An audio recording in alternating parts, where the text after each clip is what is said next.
নাগৰিকত্ব সংশোধনী বিধেয়কক লৈ আজি উত্তাল হৈ পৰিল সমগ্ৰ ৰাজ্য। পুৱাৰে পৰাই ৰাজ্য প্ৰান্তে প্ৰান্তে নৰেন্দ্ৰ মোদী আৰু সৰ্বানন্দ সোণোৱাল চৰকাৰৰ বিৰুদ্ধে সাব্যস্ত কৰিলে তীব্ৰ প্ৰতিবাদ।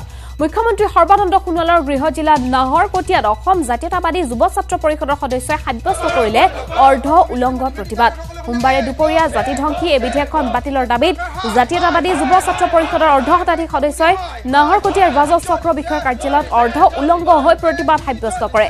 লগতে চক্ৰ বিষয়াৰ কাৰ্যালয়ত কলা পতাকা উৰুৱাই তীব্ৰ প্ৰতিবাদ সাব্যস্ত কৰে। কেন্দ্ৰ আৰু ৰাজ্য চৰকাৰৰ ভূমিকাক ধিক্কাৰ দি অতি শীঘ্ৰেই জাতিধ্বংসী বিধেয়কখন বাতিলৰ দাবী জনায় সংগঠনটোৱে।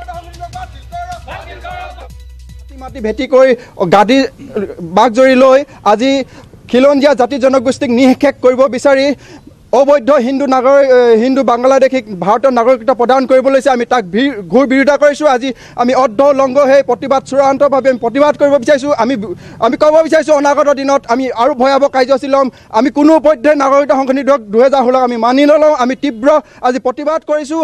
আমি তাৰ অংশ হিচাপে আজি অৰ্ধ উলংঘ হৈ আমি নাহৰকটীয়া ৰাজহ চক্ৰ বিষয়া কাৰ্যালয়ত আমি তীব্ৰ প্ৰতিবাদ কৰিছোঁ।